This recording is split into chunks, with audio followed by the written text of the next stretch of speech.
A powder blue Chevrolet sits abandoned on a desolate country road outside Garibaldi, Oregon. The engine hums quietly in the November chill, headlights cutting through the dense fog that rolls in from the Pacific. The driver's door hangs open, inviting investigation. A single woman's shoe, practical, low-heeled, the kind an elementary school teacher might wear, lies tossed in the damp grass nearby. But Sienna Rae is nowhere to be found. This haunting scene greeted Sheriff Deputy Frank Morales at 11:42 p.m. on November 12, 1966. What began as a routine call about an abandoned vehicle would evolve into one of Oregon's most baffling cold cases, one that would take over 50 years to solve. I remember thinking it didn't make sense, Morales would later recall in his memoir. People don't just vanish into thin air. But Sienna Rae did exactly that. The disappearance of the 23-year-old teacher sent shockwaves through the small coastal community. Search parties combed the woods. Divers explored the nearby lakes. Missing person flyers papered every storefront from Garibaldi to Portland. But Sienna had disappeared without a trace. No body, no blood, no signs of struggle. Just an empty car and that solitary shoe, as if she'd been plucked from the earth by some unseen force. For decades, the case remained unsolved, the evidence growing colder with each passing year. Theories abounded: abduction, voluntary disappearance, even murder. But no one could have imagined the truth, a truth so extraordinary, so impossible, that when it finally emerged in 2008, it would rewrite not just the story of one missing woman, but reveal a web of government secrets and a deception spanning half a century. If you're fascinated by cold cases that took decades to solve, hit that subscribe button now. This isn't just another missing person story. It's a journey into one of the most astonishing cases in American criminal history. Where are you watching from tonight? Let me know in the comments below, because no matter where you are, this story is about to take you somewhere you never expected, into the heart of a mystery that challenges everything we understand about identity, truth, and the lengths people will go to escape their past. The story of Sienna Rae isn't just a cold case solved. It's a door open to a reality few knew existed. Garibaldi, Oregon in 1966 was the kind of place where people left their doors unlocked at night. Nestled between the towering coastal mountains and the vast Pacific Ocean, this fishing village of barely 1,200 souls thrived on community, connection, and trust. Main Street consisted of a handful of storefronts: Harley's General Store, the Coastal Diner, Thompson's Pharmacy, and the Salty Dog Tavern. The town's pride was its newly constructed elementary school, where Sienna Rae had been teaching second grade for just over a year. Sienna had arrived in Garibaldi in August 1965, fresh from earning her teaching degree at Oregon State University. With her warm smile, intelligent hazel eyes, and genuine interest in her students, she quickly became a beloved figure in the community. Parents appreciated her dedication, colleagues admired her innovative teaching methods, and her students adored her creative approach to learning. Miss Rae made learning feel like an adventure, recalled Thomas Jenkins, one of her former students now in his 60s. She brought books to life. She knew exactly how to make even the shyest kids feel special. Sienna lived in a modest blue cottage on Cedar Street, walking distance from both the school and the beach. Neighbors described her as friendly, but somewhat private. She enjoyed long walks along the shore, often collecting interesting shells and driftwood that would later appear in classroom projects. She sang in the community choir, volunteered at the local library, and occasionally joined the Ladies' Bowling League on Wednesday nights. What few people knew was that Sienna had no family photos in her home, no childhood mementos. When asked about her past, she would smile and redirect the conversation with practiced ease. The only family connection anyone knew about was her younger sister Dorothy, who lived in Portland and visited occasionally. November 12, 1966, was the night of Garibaldi's annual Harvest Festival, a tradition dating back generations. The community center was decorated with corn husks, pumpkins, and autumn leaves. A local band played folk music while couples danced. Tables lined the walls, laden with homemade pies, cider, and potluck dishes. Sienna arrived at 7:30 p.m. wearing a forest green dress with a simple gold necklace. Her dark hair was pinned up, revealing delicate pearl earrings. Throughout the evening, she danced, laughed, and chatted with colleagues and parents of her students. Several people later recalled that she seemed perfectly normal, perhaps even more animated than usual. At approximately 10:15 p.m., Sienna was seen speaking with Walter Grayson, the high school science teacher. Their conversation appeared intense but not hostile. At 10:42 p.m., she checked her watch, made her apologies to the group she was with, and headed for the exit. She told Meredith Collins, a fellow teacher, that she had papers to grade for Monday. "See you at church tomorrow," were reportedly her last words to anyone in town. When Sienna failed to appear at Sunday service the next morning, few people noticed. When she didn't show up for school on Monday, Principal Howard Larson called her home. No answer. By noon, concerned colleagues had visited her cottage. The lights were off. Her weekend bag was missing. Her bed was made. Nothing seemed out of place. It wasn't until Deputy Morales discovered her abandoned car that evening that the alarm was truly raised. The initial investigation moved quickly. Sheriff Robert Tanner organized search parties that combed the woods and beaches surrounding the spot where Sienna's car was found. Bloodhounds followed scent trails that mysteriously ended at the edge of the road, as if she had simply vanished or been carried away. Divers explored the nearby Tillamook Bay. The FBI was called in within 48 hours. "We're treating this as a possible abduction," Sheriff Tanner told the anxious crowd gathered at the town hall meeting on November 15th. "We have no evidence of foul play, but Miss Rae would not have abandoned her vehicle and her responsibilities without good reason." The community mobilized in ways small towns do when tragedy strikes. Volunteers printed flyers. Local businesses donated food to the search teams. The Coastal Herald ran daily updates on the investigation. Prayer vigils were held at First Baptist Church. As days turned to weeks, theories multiplied. Some believed Sienna had been taken by a drifter. The highway to Portland passed just outside town, and transients weren't uncommon. Others whispered about secret romances, suggesting she might have eloped. A few pointed fingers at Walter Grayson, the last known person to have a significant interaction with her. Grayson was questioned extensively, but had a solid alibi. He had remained at the festival until midnight, seen by dozens of witnesses. His wife confirmed he had arrived home shortly after. Nothing in his background suggested violence or obsession. "I barely knew her," Grayson insisted. "We were discussing a potential field trip combining our classes, that's all." The most disturbing theory came from Harley Thompson, owner of the general store. "There was a black sedan with government plates parked outside my store that afternoon," he told investigators. Two men in suits bought cigarettes but asked odd questions about local teachers. This lead was investigated but ultimately dismissed as coincidental. Government officials occasionally visited the coastal communities for various reasons. Nothing connected them to Sienna. By Christmas 1966, the active search had been scaled back. Sienna's face stared out from post office walls across Oregon. Her case file remained open, but fresh leads had dried up. Garibaldi tried to return to normal, though a shadow hung over the town. Parents became more protective of their children. Doors that had once remained unlocked were now secured at night. No one felt the loss more acutely than Dorothy Rae, Sienna's 19-year-old sister. Dorothy had been studying nursing in Portland when her sister vanished. She dropped everything to move to Garibaldi, taking a room at the local boarding house and inserting herself into the investigation.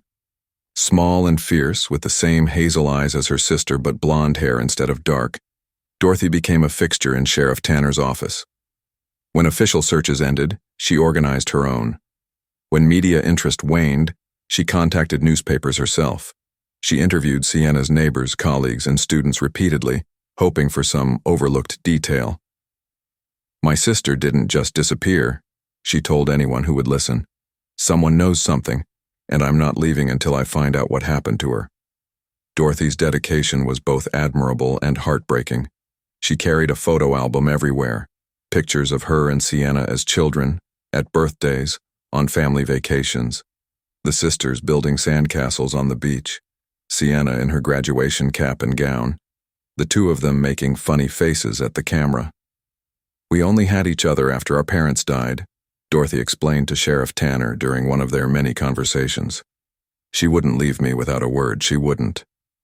As 1966 turned to 1967 and then to 1968, Dorothy remained in Garibaldi. She took a job at the local clinic, rented a small apartment, and continued her relentless search. She became known as the Sister Who Stayed, a living reminder of the town's unsolved mystery. What no one could have possibly imagined was that Dorothy's search would span decades, that the truth would defy all logic and expectation, and that when answers finally came, they would shake the foundations of everything she believed about her sister, her childhood, and herself. The disappearance of Sienna Rae wasn't just a mystery to be solved. It was the visible thread of a much larger tapestry of secrets, one that had been carefully woven by hands far more powerful than anyone in Garibaldi could have imagined. The investigation into Sienna Rae's disappearance followed a trajectory familiar to many cold cases. Initial intensity followed by a slow, painful decline into obscurity. Yet unlike many forgotten mysteries, Sienna's case would periodically resurface, kept alive by a combination of Dorothy's relentless advocacy, changing investigative techniques, and the case's peculiar haunting details. 1967-1969, the active years. For the first 3 years, Sheriff Tanner maintained an active file on Sienna Rae. Every reported sighting was investigated. Every tip line call was logged and followed up. The FBI maintained peripheral involvement, primarily checking if similar disappearances occurred elsewhere in the Pacific Northwest. In April 1967, a waitress in Astoria, Oregon, about 60 miles north of Garibaldi, reported serving a woman matching Sienna's description. The woman had been dining with an older man in an expensive suit. When shown Sienna's photograph, the waitress was almost certain it was the same person. Investigators tracked down the restaurant's credit card receipts and identified the man as Harold Winters, a Portland businessman. Winters cooperated fully with the investigation, providing alibis and allowing his home to be searched. His dining companion was confirmed to be his secretary, Marlene Hoffman, who bore only a passing resemblance to Sienna. In November 1967, on the 1-year anniversary of the disappearance, Dorothy organized a community vigil that attracted media attention from Portland and Seattle. The renewed publicity generated dozens of tips, none of which panned out. By 1969, Sheriff Tanner was approaching retirement. In one of his final acts, he compiled a comprehensive case file on Sienna Rae, including all evidence, witness statements, and investigative notes. "I don't want this one to disappear when I do," he told the Coastal Herald. "Someone out there knows what happened to that young woman." 1970-1979. The slow fade. The 1970s saw Sienna's case gradually recede from public consciousness. New Sheriff Michael Donovan had different priorities: rising drug trafficking along the coastal highway, property crimes, and modernizing the department. The Sienna Rae file gathered dust in the evidence room. Dorothy, however, refused to let her sister be forgotten. Now permanently established in Garibaldi as a nurse at the local clinic, she saved every penny to hire private investigators. Between 1972 and 1978, she employed 3 different detectives, each bringing fresh eyes to the case. The most thorough was James Mercer, a retired Portland detective who spent 6 months in 1976 reinvestigating every aspect of the disappearance. Mercer's approach was methodical and comprehensive. He re-interviewed original witnesses, many of whom had new perspectives after a decade of reflection. He dug into Sienna's background before she arrived in Garibaldi, visiting Oregon State University and speaking with her former professors and classmates. Mercer's most significant discovery came from Sienna's bank records. In the 3 months before her disappearance, she had made several cash withdrawals totaling nearly $2,000, a substantial sum in 1966. There was no obvious explanation for these withdrawals. Sienna lived modestly. She hadn't purchased anything significant. The money was simply gone. She was preparing for something, Mercer wrote in his report to Dorothy. Either she planned to leave or she was paying someone for something important. This theory gained traction when Mercer discovered that Sienna had inquired about passport applications at the Portland Federal Building in September 1966. However, no passport had ever been issued in her name. Despite these intriguing leads, Mercer ultimately concluded that without new physical evidence, the case would likely remain unsolved. His final report to Dorothy was compassionate but blunt. The trail is too cold. Without a body or a confession, we may never know what happened to your sister. 1980-1989. New theories emerge. The 1980s brought new perspectives to criminal investigations nationwide. Profiling techniques, improved forensic science, and computerized databases changed how cold cases were approached. In 1983, Oregon State Police established a cold case unit, and Sienna's file was among the first reviewed. Detective Sarah Linden, one of the unit's founders, became particularly interested in the case. The lack of physical evidence is itself a clue, she noted in her case review. This doesn't fit the pattern of a typical abduction or murder. There's an unusual level of planning here. Linden developed a new theory. Sienna Rae might have been involved with intelligence activities. The timing, height of the Cold War, Vietnam escalation, and the clean nature of the disappearance suggested possible government connections. Linden noted the dismissed report about men with government plates in town the day of the disappearance and wondered if it deserved more scrutiny. This theory gained unexpected support in 1987, when Walter Grayson, the science teacher who had spoken with Sienna at the Harvest Festival, made a startling claim. Now retired and battling terminal cancer, Grayson contacted Dorothy with information he claimed to have withheld for years. She asked me about my military research experience, Grayson told Dorothy and Detective Linden in a recorded interview. Very specific questions about my work at Hanford in the 1950s. It struck me as odd, but I didn't think much of it until she disappeared. I was afraid to mention it then, afraid I might be implicated somehow. Hanford, a site in Washington state, had been integral to nuclear weapons development. Grayson had worked there briefly as a young scientist before turning to teaching. His revelation suggested Sienna might have had interest beyond elementary education. Linden attempted to pursue this angle, requesting information from federal agencies about any operations in the Pacific Northwest during that period. Her inquiries met bureaucratic resistance and ultimately dead ends. Without concrete evidence, the intelligence theory remained speculative. The 1990s marked the beginning of the DNA revolution in criminal investigations. Though DNA analysis had existed since the mid-1980s, it became increasingly sophisticated and accessible to law enforcement during this decade. In 1994, Dorothy, now in her late 40s and still dedicated to finding answers, petitioned for the physical evidence in Sienna's case to be re-examined using new techniques. The powder blue Chevrolet had long since been released and sold, but the original evidence collection included fingerprints from the car, the abandoned shoe, and several hairs found on the driver's seat. Initial results were disappointing. The fingerprints matched Sienna's known prints, with a few unidentified partials that likely belonged to investigators or the car's previous owner. The shoe yielded nothing new. The hairs, however, presented a puzzle. We have 3 distinct DNA profiles from hairs that appear visually similar, the forensic report stated. All 3 are female. All 3 share some genetic markers suggesting possible relation, but they are definitely from 3 different individuals. This finding was initially dismissed as contamination or laboratory error.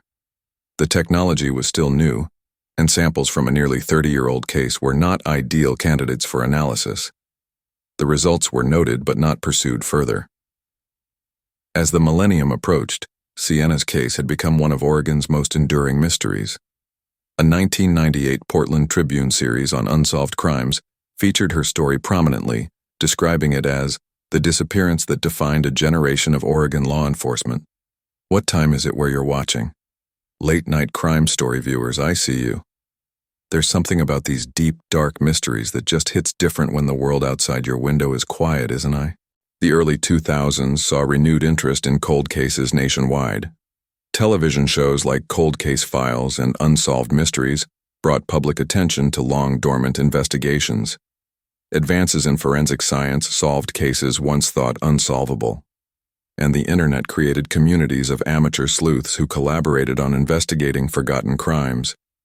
Sienna Rae's case benefited from this renaissance. In 2002, a true crime blogger from Seattle discovered the case while researching Pacific Northwest mysteries. His detailed posts about Sienna's disappearance reached a new generation of readers. Online forums debated theories, analyzed evidence, and speculated about what might have happened that foggy November night in 1966. Dorothy, now in her 50s and still working as a nurse in Garibaldi, embraced these new advocates. She created a website dedicated to Sienna's case, digitizing old newspaper clippings, photographs, and case details. She participated in online discussions and continued to press law enforcement for action. In 2005, the Oregon State Police Cold Case Unit, now with significantly more resources and technology, officially reopened the investigation. Detective Marcus Rivera, the unit's lead investigator, brought fresh eyes to the evidence. "Sometimes the answer has been there all along," Rivera told the Portland Tribune. "We just didn't have the right questions or the right tools to see it." Rivera focused on the anomalous DNA findings from the 1994 tests. Using improved techniques, he reanalyzed the hair samples found in Sienna's car. The results confirmed the earlier finding: 3 distinct but potentially related female DNA profiles. This time, however, the finding wasn't dismissed. Instead, it became the central focus of the investigation. If you're enjoying this investigation, smash that like button to help others find this story. Your engagement helps these forgotten cases reach more people who might have that one crucial piece of information. By 2007, Detective Rivera had developed a radical new theory about Sienna Rae's disappearance, one so unlikely, so seemingly impossible, that he hesitated to share it even with his colleagues. But as he would soon discover, the truth about what happened that night in 1966 was stranger than anyone could have imagined, and the answers were hidden not in the shadows, but in plain sight across 3 different states. The mystery of Sienna Rae was about to break wide open, revealing secrets that would challenge the very nature of identity and truth. The year 2008 marked a watershed moment in the investigation of Sienna Rae's disappearance.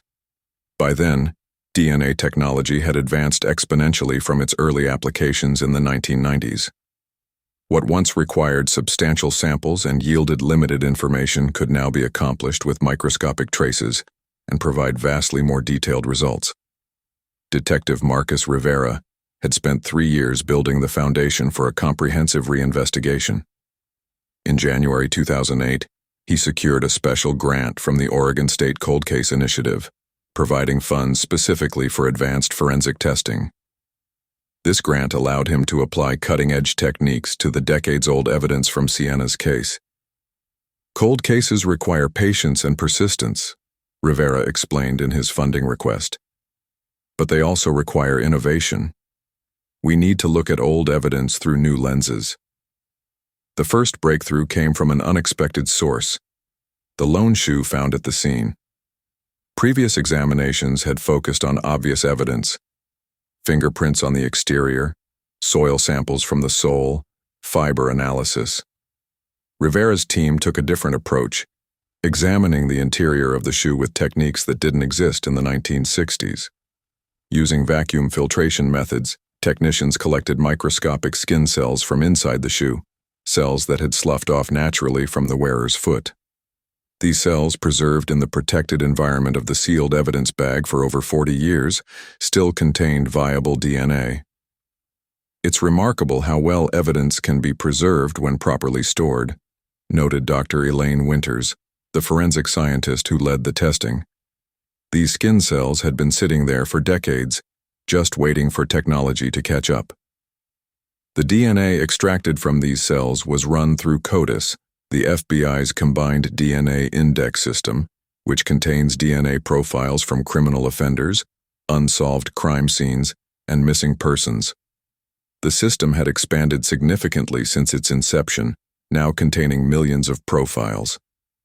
On March 17, 2008, Rivera received the first report: no match in CODIS. This wasn't entirely surprising. If Sienna had been abducted by someone without a criminal record, or if she had left voluntarily, there would be no matching profile in the system. The next step was more ambitious. Rivera's team submitted the DNA for familial searching, a technique that looks not for exact matches, but for potential relatives. This approach had solved several high-profile cold cases by identifying suspects through their family members' DNA. The results, which arrived in April 2008, were puzzling. The system identified not one but 3 potential matches, each with a similar degree of genetic similarity to the sample. According to the report, the DNA from Sienna's shoe showed strong familial connections to 3 different women: Ellen Blackwood, 65, living in Boise, Idaho; Catherine Mercer, 65, residing in Spokane, Washington; and Ruth Donovan, 65, from Missoula, Montana. At first we thought it was a system error, Rivera recalled. 3 separate matches with the same degree of similarity? It didn't make sense. The forensic team ran the test again with the same results. They then expanded their analysis to the hair samples found in Sienna's car. The results were even more confounding. The 3 distinct DNA profiles from those hairs matched perfectly with Ellen Blackwood, Catherine Mercer, and Ruth Donovan. That's when we knew we weren't dealing with a typical missing persons case, Rivera said. The evidence was telling us something extraordinary. The investigation now faced a critical question. How could 3 different women's DNA be found in Sienna's car and shoe? The most obvious explanation, contamination during evidence collection or storage, was methodically ruled out through rigorous testing protocols. Rivera assembled a specialized task force including forensic experts, cold case detectives, and an FBI consultant with experience in unusual disappearances. Their first step was to gather information about the 3 women whose DNA had been identified. Background checks revealed striking similarities. All 3 women were born on April 12, 1943. All 3 had worked as teachers early in their careers before transitioning to other professions. All 3 lived quiet, private lives with limited social media presence and few close connections. None had criminal records or had ever been reported missing. Most significantly, none of the 3 women appeared in any records before 1967, the year after Sienna Rae disappeared. It was as if these women didn't exist until Sienna vanished, noted FBI consultant Special Agent Tamara Wilson. No birth certificates, no school records, no employment history before 1967. They simply appeared, fully formed, in their early 20s. The task force developed a radical theory. Ellen Blackwood, Catherine Mercer, and Ruth Donovan might all be Sienna Rae, but how could one woman become 3? The answer emerged when Dr. Winters made a crucial observation about the DNA profiles. These 3 women aren't just related, she explained to the task force. The genetic markers suggest they're identical triplets. The DNA variations between them are minimal, the kind we see in identical siblings who developed from a single fertilized egg that split very early in development. This revelation transformed the investigation. If these women were triplets, they would look identical. One person could easily be mistaken for another, and if they coordinated their efforts, they could create the illusion of a single person, Sienna Rae, while actually being 3 different people taking turns in the role. To test this theory, Rivera's team began discreet surveillance of the 3 women, gathering DNA samples from discarded items and photographing them from a distance. Physical comparison confirmed the striking resemblance between them. Though now in their mid-60s, all 3 women shared the same facial structure, build, and features, aged versions of the young teacher who had vanished from Garibaldi 4 decades earlier. The task force now faced ethical and legal questions. These women weren't listed as missing persons. They hadn't committed any obvious crimes. Their only connection to a criminal investigation was the mysterious disappearance of an identity that may never have been real in the first place. We had to proceed carefully, Rivera explained. This wasn't just about solving a disappearance anymore. We were potentially uncovering something much larger, something with national security implications. In June 2008, Rivera contacted the Department of Justice, requesting information about any classified programs involving young women as intelligence assets during the early Cold War period. His inquiry was initially met with bureaucratic resistance. However, the DNA evidence and the strange circumstances eventually prompted a limited disclosure under strict confidentiality agreements. According to heavily redacted documents provided to the task force, a program codenamed Mirror had operated from 1952 to 1968, recruiting and training young women for various intelligence operations. The program had a particular interest in identical siblings, especially twins and triplets, for their potential in covert operations. Most records of the program had been destroyed during the intelligence community reforms of the 1970s. The documents didn't explicitly confirm our theory, Rivera noted, but they established that such a program existed and operated during the relevant time frame. Armed with this information, the task force developed a comprehensive theory of what had happened to Sienna Rae. They believed the Barnes triplets, Ellen, Catherine, and Ruth, had been recruited into the Mirror program as children. They had been trained to work as a unit, with each sister taking turns living as Sienna Rae, while the others gathered intelligence or performed other operations. The Harvest Festival in November 1966 had somehow threatened their cover. Perhaps someone had recognized one sister as being different from the Sienna they had met previously. Perhaps their handler had warned them of exposure. Whatever the trigger, the triplets had executed a contingency plan, staging Sienna's disappearance and then separating to establish new identities in different locations. This theory explained the anomalous DNA evidence, the lack of struggle at the scene, and the mysterious cash withdrawals before the disappearance. It also explained why no body had ever been found. There was no victim in the traditional sense. By August 2008, Rivera felt confident enough in the theory to take the next step: direct contact with the three women. Rather than a confrontational approach, he opted for a carefully worded letter sent simultaneously to all three addresses. The letter didn't accuse them of wrongdoing but simply stated that new evidence in the Sienna Rae case had led to them, and invited them to contact him to discuss the matter confidentially. The response was immediate and unexpected. Within 24 hours of receiving the letters, all three women disappeared from their homes. Neighbors reported seeing them leave with small suitcases, but none had mentioned travel plans or given any indication they wouldn't return. Their homes were left in order, bills were paid up, and nothing suggested a hasty departure. They vanished again, Rivera said, just like Sienna did 42 years earlier. It was essentially a confirmation of our theory. The disappearance of the three women triggered a multi-state alert.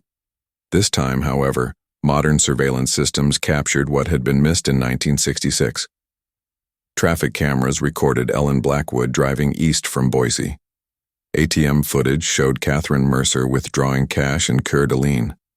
A gas station security camera captured Ruth Donovan filling her tank just outside Missoula. Most significantly, cell phone tower data placed all three women converging on a remote area in eastern Washington, a location that had once been part of a government facility decommissioned in the 1970s. They were meeting up, Rivera concluded, probably for the first time in years. They knew we had found them, and they were coordinating their response. On September 3, 2008, as local and federal law enforcement prepared to move in on the location, something unexpected happened. A lawyer from Washington, D.C. contacted Rivera's office. He represented three women who wished to negotiate the terms of their surrender and cooperation. The decades-long mystery of Sienna Rae was about to be resolved, but the full truth would prove even more extraordinary than the investigators had imagined. On September 10, 2008, in a secure conference room at the FBI field office in Portland, Detective Marcus Rivera came face-to-face with the solution to the mystery that had haunted Oregon for over 4 decades. Seated across from him were three identical women, now 65 years old, each with the same silver-streaked dark hair, the same intelligent hazel eyes, and the same composed demeanor that had once characterized the beloved second-grade teacher, known as Sienna Rae. Ellen, Catherine, and Ruth Barnes had agreed to full disclosure in exchange for immunity from prosecution. Their attorney, a former Justice Department official specializing in national security cases, had negotiated terms that allowed them to tell their story while protecting them from potential charges ranging from identity fraud to espionage. "We've been waiting for this day since 1966, Ellen Barnes began, her voice steady despite the gravity of the moment. "In some ways, it's a relief that it's finally here." The story that unfolded over the next several hours was so extraordinary that Rivera had arranged for the entire session to be recorded and transcribed, with appropriate security clearances in place for all present. The Barnes triplets were born in 1943 to Marion and Harold Barnes in Baltimore, Maryland. Their father was a physicist working on classified projects. Their mother was a linguist who had worked as a codebreaker during World War II. When the girls were just 5 years old, their parents were approached by government representatives about a revolutionary new program. They called it Project Mirror, initially, Catherine explained. Later it became Operation Reflection and finally just the program. The idea was to create perfect intelligence assets by training identical siblings who could seamlessly substitute for each other while maintaining a single cover identity. The concept was elegant in its simplicity and devastating in its implications. While one sister lived openly as the cover identity, attending classes or working a job, the others could be deployed for training or operations, then rotated back without anyone noticing the substitution. The cover identity would never appear to be absent, eliminating the suspicion that often surrounded intelligence operatives who frequently disappeared for missions. "We were ideal candidates," Ruth continued. "Healthy, identical triplets with high IQs and parents already cleared for classified work. Our parents were told it was their patriotic duty during the Cold War. They were promised we would receive the best education, be well cared for, and eventually serve our country in vital ways." The sisters were raised in a specialized facility in Virginia, alongside several other sets of identical twins and triplets. Their education was comprehensive and intense: languages, mathematics, sciences, physical training, memory techniques, and observation skills. By age 12, all three could speak Russian and German fluently. By 15, they had mastered the art of assuming identical mannerisms and speech patterns. "We were taught to become one person with 3 bodies," Ellen said. "We kept journals about every detail of our cover identity's life: what she ate, who she spoke with, what she wore, how she responded to different situations. Nothing could be missed. The substitution had to be perfect." At 18, the triplets were given their first field assignment, a test run at a small college in Vermont. For one semester, they took turns attending classes as Jennifer White, with each sister handling different days of the week. The experiment was a complete success. Not a single professor, classmate, or administrator noticed that Jennifer was actually 3 different people. After several more training deployments, the sisters received their major assignment in 1965. They would establish the identity of Sienna Rae, a young teacher in a small coastal town in Oregon. The location was strategic. Garibaldi was near enough to naval facilities and shipping routes to be of intelligence interest, yet remote enough to minimize the risk of exposure. One of us would always be Sienna, maintaining her teaching position and community presence, Catherine explained. The other 2 would rotate through various intelligence gathering assignments along the West Coast, particularly around military installations and ports where Soviet activity was suspected. For over a year, the operation proceeded smoothly. The sisters took turns in 2-week rotations as Sienna, with seamless handoffs that no one in Garibaldi ever detected. Their handler, a man known to them only as Mr. Gray, would visit monthly, disguised as a school district administrator or education consultant, to collect information and provide new instructions. "We were good at it," Ruth admitted, with a hint of pride. "Too good, perhaps. We began to enjoy being Sienna. She was the only normal life we'd ever known." The facade cracked in November 1966. Walter Grayson, the high school science teacher, had previously worked at Hanford, a nuclear production complex in Washington state. During a conversation at the Harvest Festival, he mentioned recognizing Sienna from a conference in Seattle the previous weekend. The problem was, Sienna hadn't been in Seattle. Ellen explained. I was Sienna that night at the festival, but Catherine had been in Seattle on an intelligence assignment, not as Sienna. She had been observed by Grayson, who naturally assumed it was the same person. This mistake created an impossible situation. Grayson had seen two identical women in different places, and his background in classified work made him more likely than most to recognize the significance of this observation. The triplets immediately enacted their emergency protocol, contacting their handler through a secure channel. Mr. Gray gave us 30 minutes to disappear, Catherine said. The car scene was staged exactly as we'd been trained. Engine running, door open, shoe placed to suggest abduction. We left together in a vehicle Mr. Gray had waiting on a logging road half a mile away. The sisters were separated that night and given new identities with comprehensive backstories. Ellen became Ellen Blackwood, a young widow moving to Idaho to start fresh. Catherine became Catherine Mercer, a graduate student in Washington State. Ruth became Ruth Donovan, taking a position as a library assistant in Montana. We were told never to contact each other again, Ruth said, her voice finally betraying emotion. The program was being phased out by then anyway. The intelligence community was shifting strategies. We were relics of an experimental approach that was no longer favored. For the next 42 years, the Barnes triplets lived separate lives under their assigned identities. Each built a career. Ellen in education administration, Catherine in academic research, Ruth in library sciences. None married or had children, a decision they each made independently to protect their secrets. We lived with constant vigilance, Ellen explained, always watching for signs we'd been discovered, always careful about what we revealed about our pasts, always wondering about our sisters. Despite the strict prohibition against contact, the triplets had developed a contingency plan during their final night together. Each had memorized a classified advertisement format that would appear meaningless to others, but would signal a meeting location if one of them ever faced exposure or emergency.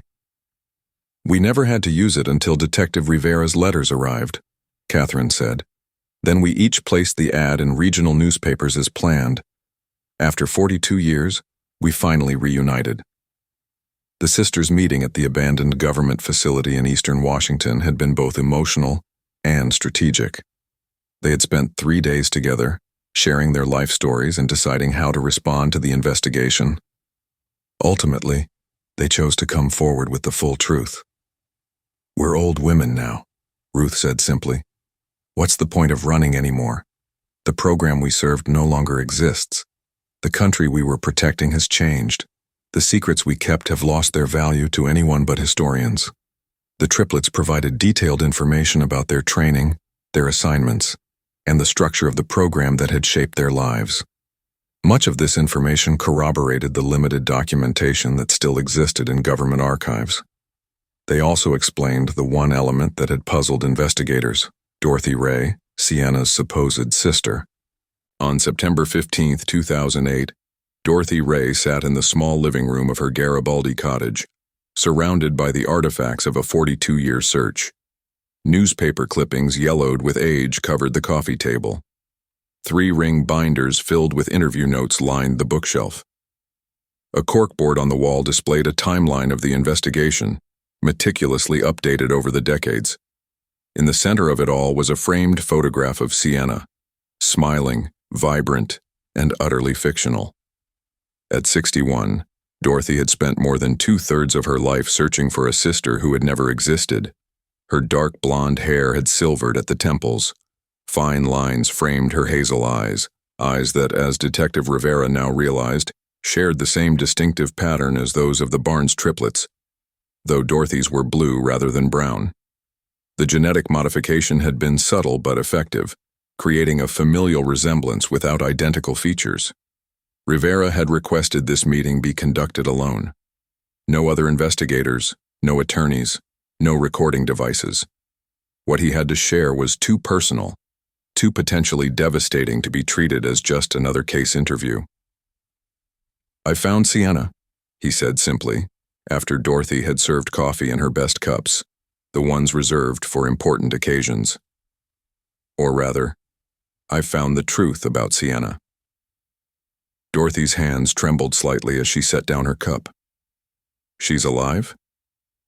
Hope and fear mingled in her voice. The hope that had sustained her for decades, the fear of what answers might finally reveal. Sienna Rae never existed, Rivera said gently. Not as a single person. She was a cover identity created by 3 women, identical triplets named Ellen, Catherine, and Ruth Barnes. For the next hour, Rivera carefully explained the investigation's findings, the DNA evidence, the classified program, the elaborate deception that had fooled an entire town. Dorothy listened in silence, her expression shifting from disbelief to confusion to a dawning, terrible comprehension. But I remember her, she whispered finally. I remember growing up with her. Birthday parties, family vacations, our parents. Dorothy, Rivera said, his voice steady but compassionate. I need to tell you something even more difficult. According to the Barnes triplets, you were also part of the program. You were raised alongside them as a control subject, someone who believed completely in Sienna's existence and your relationship to her. The color drained from Dorothy's face. For several long moments, she sat perfectly still, as if movement might shatter her completely. That's not possible, she said finally. I have memories, a lifetime of memories. From his briefcase, Rivera removed a thin file folder. These are photographs from the facility where the program operated. They were provided by the triplets as part of their disclosure. The black and white images showed a compound of modernist buildings nestled in a wooded setting. Children in matching clothes played in a fenced yard. In one photo, 3 identical little girls stood in a row, their expressions serious beyond their years. Beside them stood a slightly younger child, unmistakably a young Dorothy. They called it controlled memory formation, Rivera explained, referencing his notes. It was experimental psychology decades ahead of its time. They created artificial memories through a combination of suggestion, staged photographs, and guided visualization. By the time you were deployed as Sienna's sister, you had a complete set of false memories of a shared childhood. Dorothy's hands shook as she examined the photographs. Our summer house in Cannon Beach, she murmured, pointing to a building visible in the background of one image. Except, it wasn't ours, was it? It was part of the facility.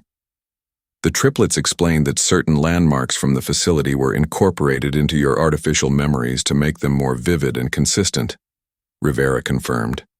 The program's psychologists found that anchoring false memories to real physical locations made them more resilient. Dorothy set the photographs aside and walked to the window, staring out at the familiar view of Garibaldi she'd known for most of her adult life. The silence stretched between them, heavy with the weight of a lifetime built on fabrication. Who am I? She asked finally, her voice barely audible. If I'm not Dorothy Rae, sister of Sienna, daughter of Robert and Helen Rae, who am I? Rivera consulted his notes again. Your birth name was Jane Doe No. 7. You were selected from an orphanage in Philadelphia at age 3. There are no records of your birth parents. The program chose you because you shared certain physical characteristics with the Barnes triplets, enough to be believable as a sister, but not so similar that you'd be mistaken for them.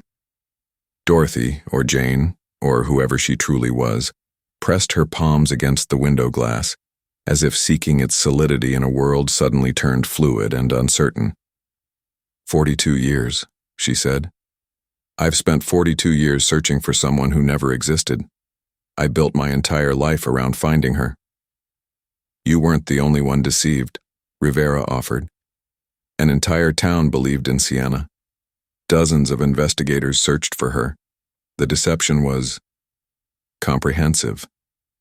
Dorothy turned back to face him, her expression hardening. But they knew. Those 3 women. They knew the truth all along. They watched me search, year after year. They knew I was living a lie, and they said nothing. They were following orders, Rivera said, though he knew the explanation was inadequate. And later, They were protecting themselves. They believed contact would put all of you at risk. I want to meet them, Dorothy said suddenly, her voice finding new strength. Not in an interrogation room, not with lawyers and agents. Just us. I need to look them in the eyes when they explain why they let me spend my life chasing ghosts. Rivera had anticipated this request. They've agreed to meet you, whenever and wherever you choose. They've thought about you often, over the years. Dorothy nodded, then began methodically removing items from the corkboard, the newspaper clippings, the photographs, the index cards with theories and leads. 42 years of searching, dismantled in minutes. All this time, she said, I thought I was looking for my sister. But I was really looking for myself, wasn't I? For the truth about who I am. She gathered the dismantled pieces of her investigation into a neat pile. I don't know who Jane Doe number 7 was supposed to be. But I know who Dorothy Rae is. She's the woman who never gave up. Who kept faith when others lost it. Who built a life in this town while holding space for someone she loved. She looked up at Rivera, her eyes clear and direct. That's real, even if the reason behind it wasn't. As Rivera prepared to leave, Dorothy asked one final question. The memories I have, of birthdays and Christmas mornings and family vacations, were any of them real? The revelation of the Barnes triplets and their decades-long deception created ripples that extended far beyond the small coastal town of Garibaldi. What began as a simple missing person case had exposed a classified government program, raised profound questions about identity and memory manipulation, and challenged the legal system to address a crime with no precedent. The process of locating the triplets had been a masterclass in modern investigative techniques.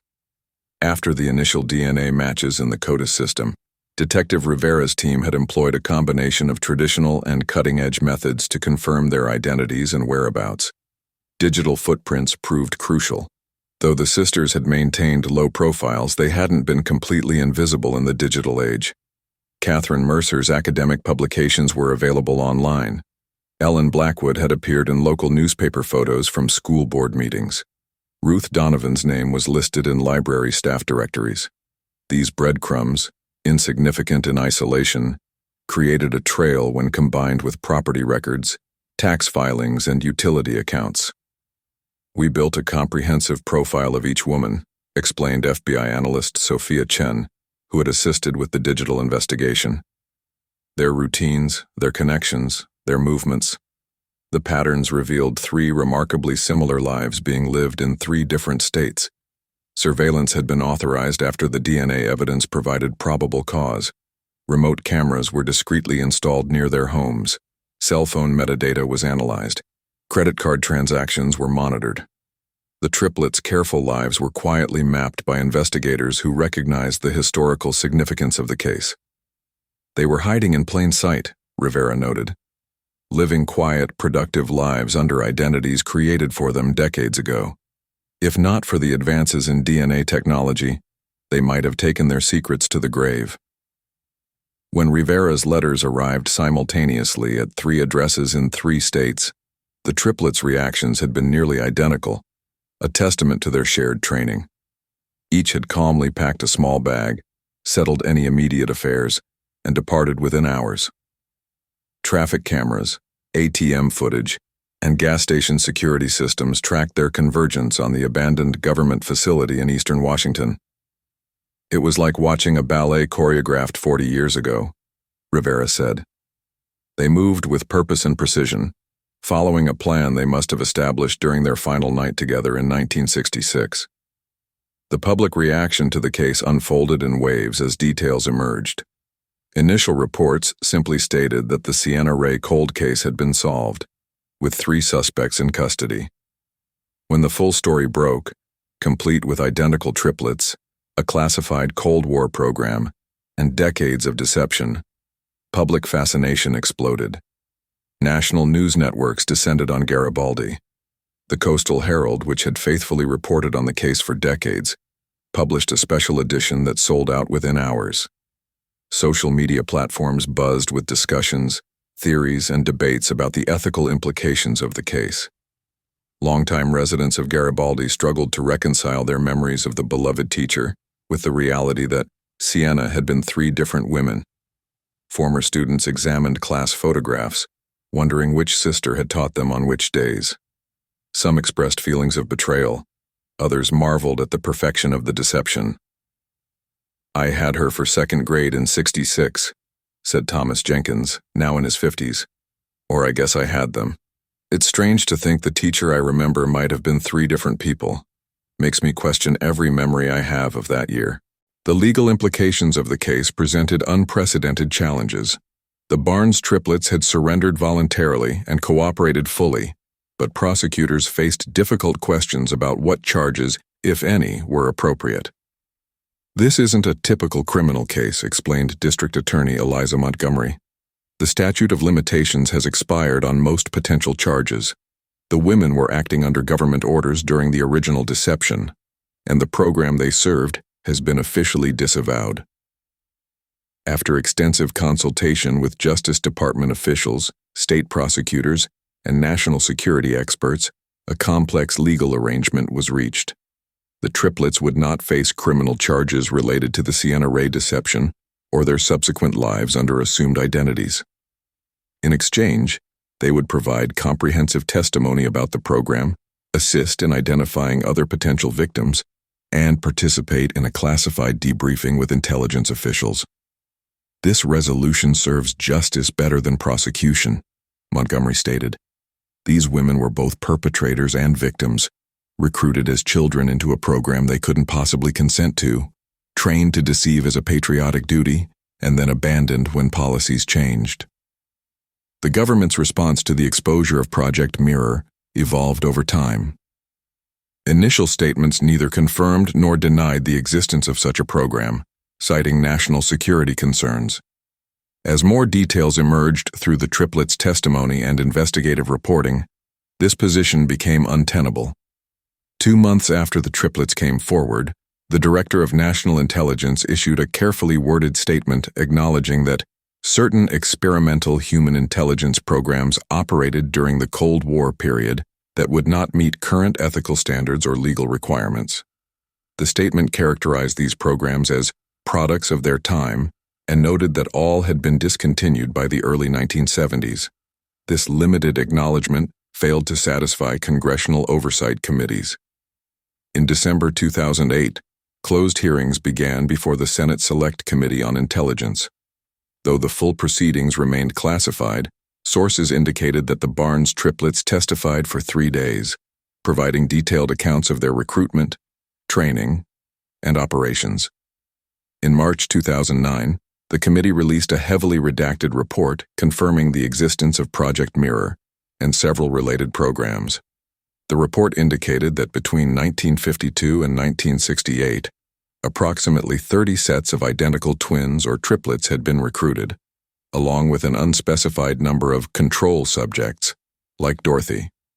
The programs had operated under the authority of a now-defunct intelligence agency, with funding channeled through military research appropriations. These programs represented a serious ethical breach, the committee chair stated. They involved the exploitation of children, the manipulation of memory and identity, and the creation of cover identities that disrupted communities when they were abruptly terminated.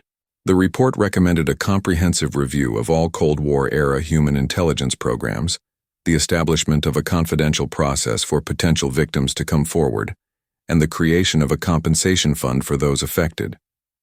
It also called for strengthened oversight mechanisms to prevent similar programs in the future. As news of Project Mirror spread, similar cases began to emerge. In Michigan, a woman came forward claiming she had been recruited as a twin into a program she knew as Operation Looking Glass. In Texas, an elderly man revealed that he and his identical brother had been trained to share a cover identity in a border town with Mexico during the 1950s. Each new revelation added to the growing understanding of how extensive these programs had been. Historians and intelligence experts debated the effectiveness and legacy of these twin-based operations. Some argued they represented an innovative approach to human intelligence during a period of intense global competition. Others condemned them as unethical experiments that sacrificed children's autonomy and normal development for questionable intelligence gains. These programs reflect a particular moment in American intelligence history, noted Dr. James Forrester, a historian specializing in Cold War operations. They emerged when behavioral psychology was ascendant, when national security concerns overrode ethical considerations, and when the intelligence community operated with minimal oversight. It's a chapter we're still coming to terms with. For the Barnes triplets, the legal resolution brought a measure of closure but also new challenges. After decades of separation and secrecy, they faced the prospect of rebuilding their lives with their true identities acknowledged. By mutual agreement, they chose to live together in a small house in the Pacific Northwest, away from media attention. "We lost 50 years of sisterhood," Ellen Barnes told Rivera during a final interview. "We're trying to reclaim what time we have left." The triplets declined book deals, interview requests, and documentary proposals. Their attorney issued a statement explaining that they wished to live quietly and privately, having spent enough of their lives as subjects of government interest and public scrutiny. The most significant arrest related to the case came not from the original deception, but from subsequent events. Harold Winters, the Portland businessman investigated and cleared in 1967 after being spotted with a Sienna look-alike, was revealed to have been Mr. Gray, the triplets' handler. Now in his 80s, Winters was charged with obstruction of justice and making false statements to federal investigators. Winters' arrest led to the identification of several other former program officials still living. Most were elderly, many claimed to have been following orders, and prosecutorial decisions varied case by case. The Justice Department established a special task force to evaluate each situation individually, weighing factors including the severity of actions, subsequent behavior, and cooperation with current investigations. As 2009 drew to a close, the case that had begun with an abandoned car on a foggy night in 1966 had transformed the understanding of Cold War intelligence operations, challenged fundamental assumptions about identity and memory, and offered a measure of resolution to those most directly affected. For the residents of Garibaldi, the mystery of Sienna Rae had finally been solved, though the answer was far stranger than anyone could have imagined. For Dorothy, the journey toward understanding her true self was just beginning, and for the Barnes triplets, the truth had finally set them free. Not from legal consequences, but from the burden of secrets they had carried for most of their lives. The case of Sienna Rae, or rather the Barnes triplets, forces us to confront uncomfortable questions about the nature of identity itself. Who are we, really, when our memories can be manufactured, our pasts rewritten, and our very sense of self-engineered to serve purposes beyond our understanding? The triplets lived as fragments of a fictional whole, while Dorothy built her entire existence around a relationship that never truly existed. Yet the emotions, connections, and impacts they had on others were undeniably real.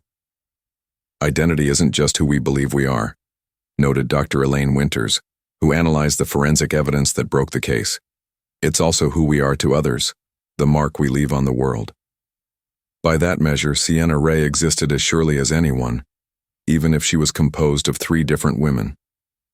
5 years have passed since the truth emerged from the fog of that 1966 night in Garibaldi. The Barnes triplets, Ellen, Catherine, and Ruth, now live together in a coastal home not unlike the one Sienna once occupied. They rarely give interviews, but occasionally consult on cold cases involving potential intelligence connections. Their unique perspective has helped resolve several long-dormant investigations across the country. Dorothy Rae, who chose to keep the only name she's ever known, has found an unexpected peace in understanding her origins. After meeting with the triplets in an emotional reunion that all 4 women describe as both healing and necessary, she established a foundation supporting children affected by government programs and experiments. She remains in Garibaldi, where residents have embraced her not as the sister of a missing woman, but as a valued community member in her own right. Detective Marcus Rivera, received the Oregon State Police Medal of Merit for his work on the case. He now leads a specialized unit focusing on cold cases with unusual forensic challenges. The Sienna Rae case taught us to question our most basic assumptions, he explains to new detectives. Sometimes the answer isn't hidden. It's hiding in plain sight, challenging what we think we know about how the world works. The legacy of this extraordinary case extends beyond those directly involved. It has transformed cold case methodology nationwide, with investigators now routinely considering multiple identity scenarios in certain disappearances. DNA technology continues to advance, making it increasingly difficult for deceptions like the Barnes triplets to remain hidden. And government transparency initiatives, sparked partly by this case, have declassified thousands of documents related to Cold War human intelligence programs. In Garibaldi, a small plaque now stands near the spot where Sienna's car was found. It doesn't attempt to explain the complex truth, offering instead a simpler message. Truth seeks patient seekers. For the residents who lived through the mystery and its resolution, it's a fitting tribute to a case that defied explanation for nearly half a century. Perhaps the most profound legacy is the reminder that human stories rarely fit neatly into our expectations. Behind every disappearance, every mystery, every seemingly simple narrative lies the potential for extraordinary complexity, and sometimes, extraordinary deception. For more incredible true crime stories like this one, hit subscribe and turn on notifications. If this story shocked you, share it with someone who loves unsolved mysteries. Where do you think the most fascinating cold cases are still waiting to be solved? Let me know in the comments below.